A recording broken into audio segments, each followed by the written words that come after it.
You are Locked On Wolverines, your daily podcast on the Michigan Wolverines, part of the Locked On Podcast Network. Better late than never, right? Locked On Wolverines podcast, part of the Locked On Podcast Network, where it is your team every day. I am your man on the ground, Isaiah Hole, publisher of Wolverines Wire through USA Today Sports Media Group. And I apologize for not being timely. Not that I am ever very timely when it comes to doing the podcast. I always do it late afternoon or at night, but this is a different story. However, it will probably be up earlier on video because, unfortunately, for at least the next couple weeks, probably going to scale down to 1080p if you're watching on YouTube. Unless I'm going somewhere. Like tomorrow, it won't matter. I'm going to see Fit for a King in North Lane. You'll get your full 4K because I won't need to use the internet. Today I do.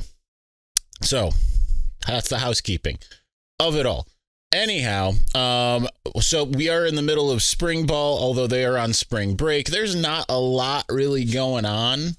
So I think this is a good time to kind of get into a little bit more of a positional deep dive when it comes to what we're doing or what we're expecting to see, what we're hoping to see, all that stuff. We have gone through it on a kind of let's cover the whole team in 20 minutes type scenario, but today we're going to start doing it 1 to 2 positions per episode. So today we're going to start with the quarterbacks and the edge rushers. I think that works. And I think it works in conjunction also with Mike Morris having talked about the edge rushing, Michigan's edge rush U. He talked about that at the combine. So we'll get to that. Quarterbacks, obviously, it's hard to take a whole thing up because we know who the starting quarterback is going to be. That said, weirdly, it has been a while. It's been a couple years since we've been able to enter into the season knowing without a shadow of a doubt.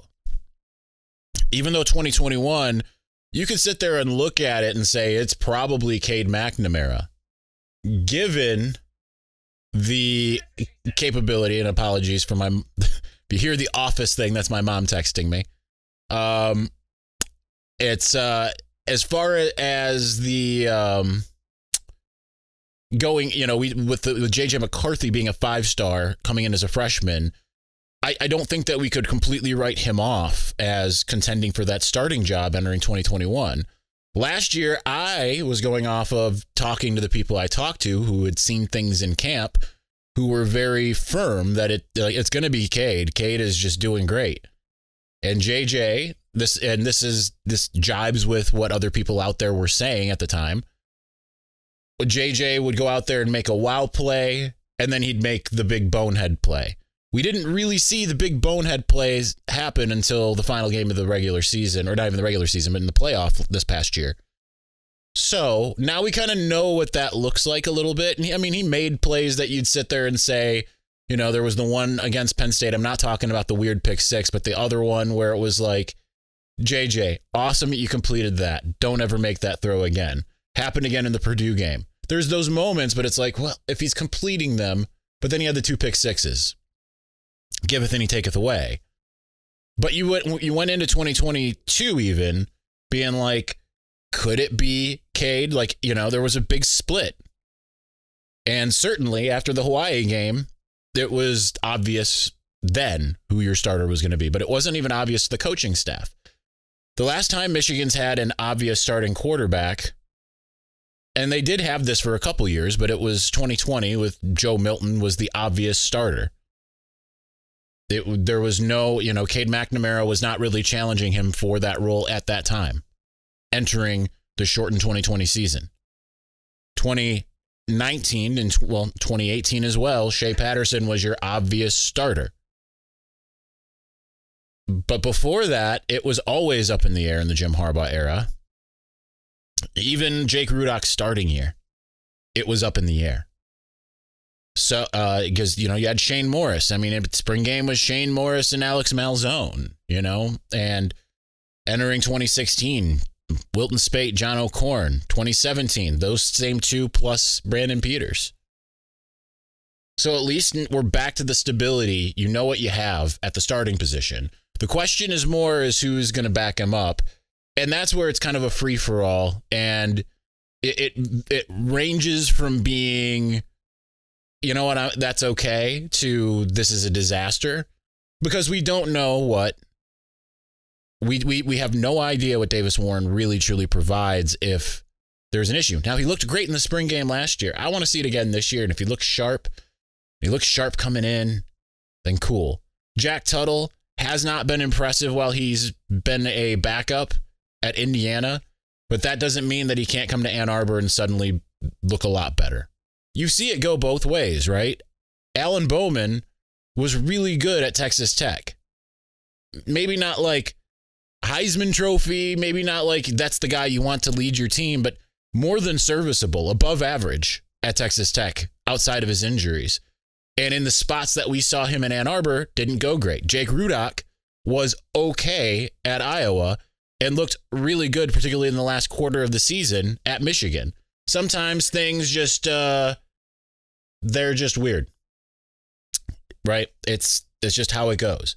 But the good news is you have your entrenched starter. The battle is for the backups. And you'll basically, now that JJ McCarthy is healthy, things are in a really good situation, right? Because last year, you have to remember, he played really, really well, particularly in the first half of the season, without having had spring ball. And then things got a little bit dicey for a couple games before the Ohio State game, and then suddenly he's really turning it on. Now we can take all of that experience, he can put it into spring ball and improve. And then you still have summer conditioning, doing all the 7-on-7s, all that kind of stuff. And then fall camp, knowing you're the guy, having that confidence. Sometimes you like the situation where someone else is there breathing down your neck because it pushes you to be better, but sometimes you don't. Sometimes you see a guy actually push and start, Wilton Spate. Sometimes the guy crumbles, Cade McNamara. And Cade McNamara certainly crumbled. He did not look good in his limited appearances in 2022. He looked like he had regressed. I don't really care about the spring game in that sense, but certainly in-game action, week 1, did not look good. JJ McCarthy, we know, has the capability of being accurate, of being poised, being a playmaker. Now it's time just for him to connect all the dots, and I think that is certainly what they're trying to work on. And with the continuity, essentially, with Sharon Moore, Kirk Campbell, it might not be the exact same thing we saw last year, but it's still a really good situation for them. And again, I'm sorry that my mom is texting me. I could just turn my ringer off, but I'm not going to do that. You'll just have to deal with Steve Carell there for a moment. All right, let's continue on. I think I've got the wrong day here. Okay, here we go. We're going to continue on here in just a moment. We're going to get right into the defensive ends because there's nothing really more I can say about the quarterback position. But the edge rushers, I think that's going to be a little bit more fruitful, and we'll go from there. Maybe we'll tie it all together. Who knows? Who knows where this will go? All kinds of possibilities. The midway point of the NBA season is here, and now is the perfect time to download FanDuel, America's #1 sportsbook, because new customers get a no-sweat first bet up to $1,000. That's bonus bets back if your first bet doesn't win. Just download the FanDuel Sportsbook app. It's safe, secure, and super easy to use. Then you can bet on everything from the money line to point scorers and threes drained. Plus, FanDuel even lets you combine your bets for a chance at a bigger payout with the same game parlay. So don't miss the chance to get your no-sweat first bet up to $1,000 in bonus bets. When you go to FanDuel.com/lockedon, that's FanDuel.com/lockedon to learn more. Make every moment more with FanDuel, an official sports betting partner of the NBA.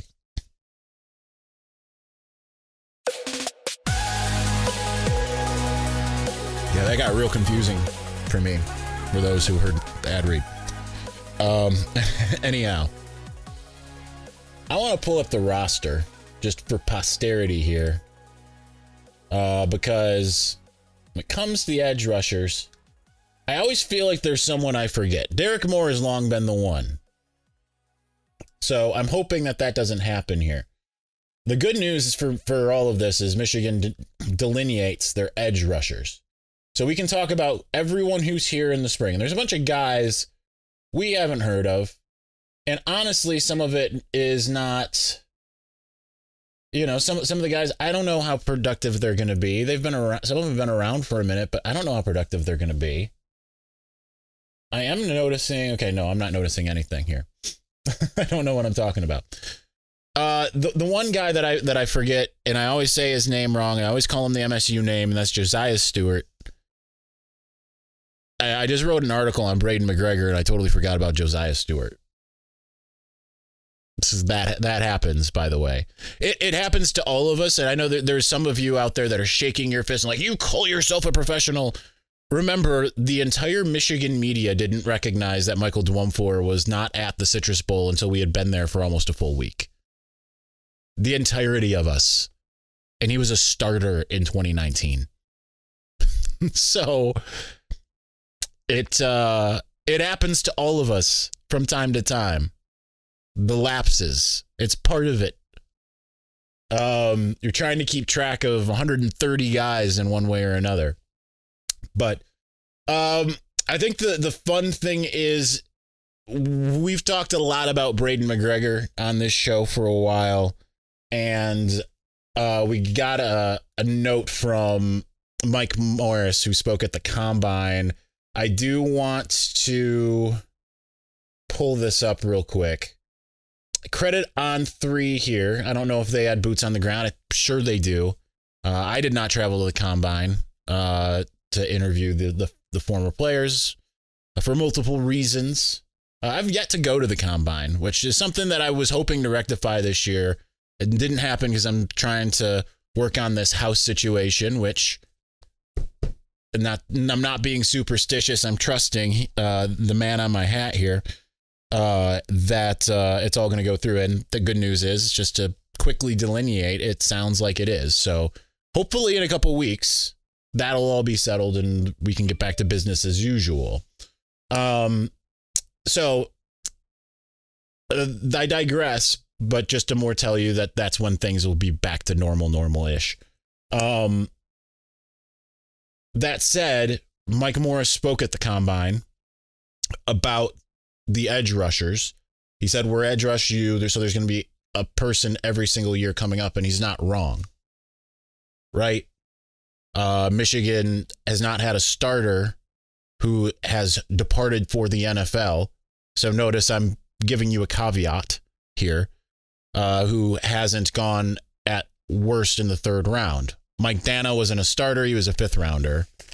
The only starter who has departed the program as an edge rusher, to my recollection, who hasn't been a 3rd rounder better pick, is a guy who's still playing, and that's Taylor Upshaw, who just transferred to Colorado because he started at the beginning of both 2021 and 2022.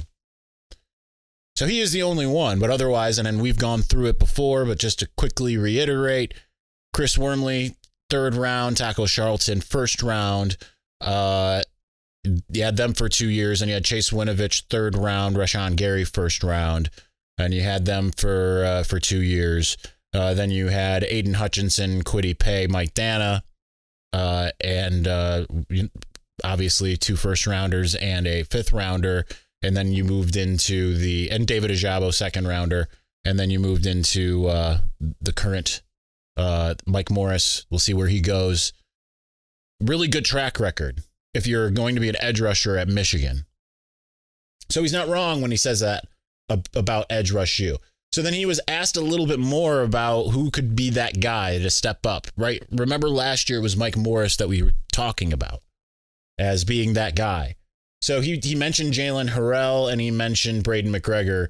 This is what he had to say. He said, Jalen's a Sam that can rush the passer on 3rd down. I didn't even mention Josh Uche, who also fits in that as a 2nd rounder.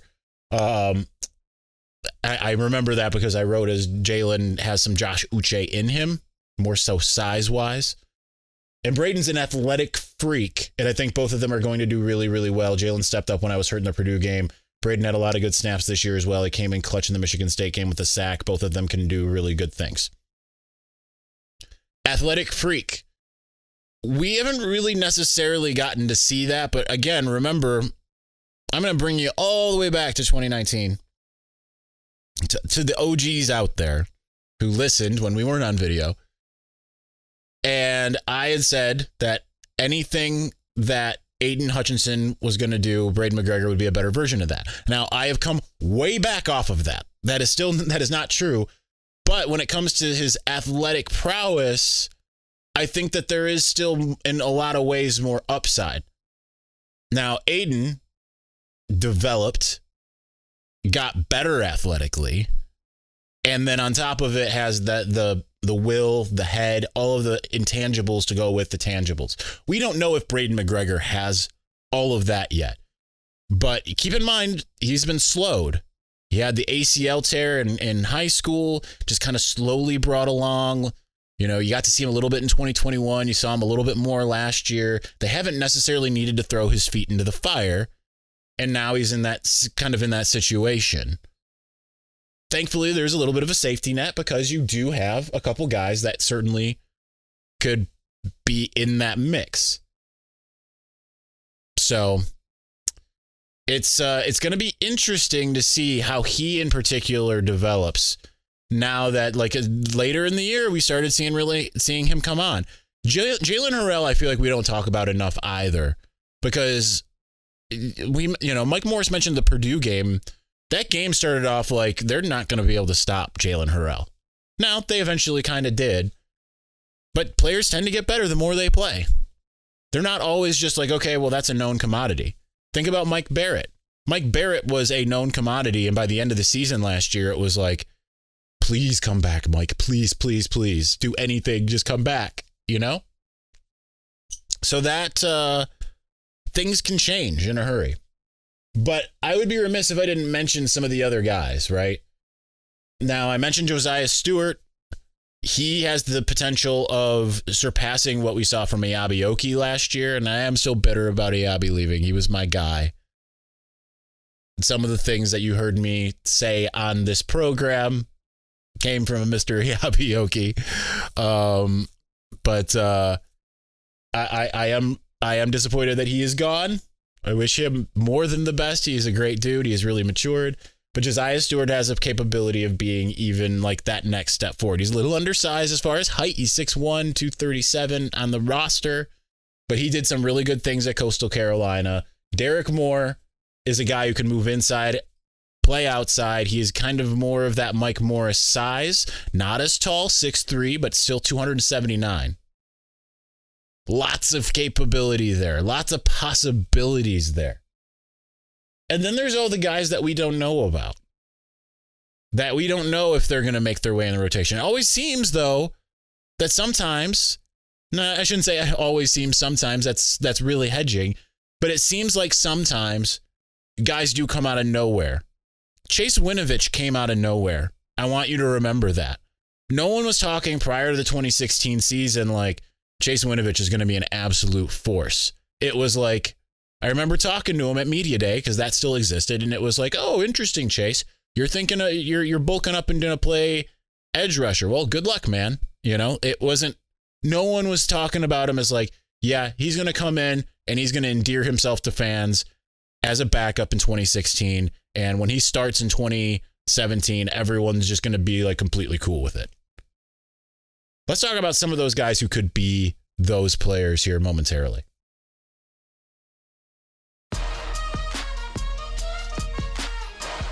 All right, so there's multiple players still on the edge that are around now. I'm not really, there's no one in the 2023 class that I look at and say they're going to come in and be an impact edge. That's more interior guys. Trey Pierce is the one I'm super excited about. It's pretty rare anyway that you look at freshman edge rushers as being impact guys. I mean, Derek Moore was kind of thought of that way last year, but generally it's, unless it's a 5-star, like it's a Rashawn Gary, you're not counting on year one production at edge. But there's a couple guys that really could step up, and they're all juniors. There's 3 guys that I'm really interested in.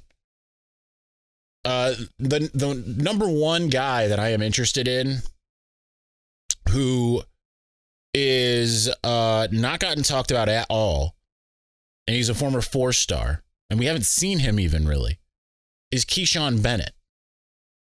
It's a 4-star edge rusher that we haven't talked about. Now, that's often a bad omen. I think Ron Johnson in those types of things. But again, like 6'4", 241.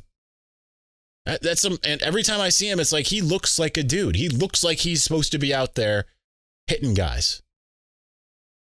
And yet, we haven't seen him at all. It's not even garbage time. We haven't really seen him. I'd be curious to see his snap counts. I'm not going to look him up. It's not that important to me right now.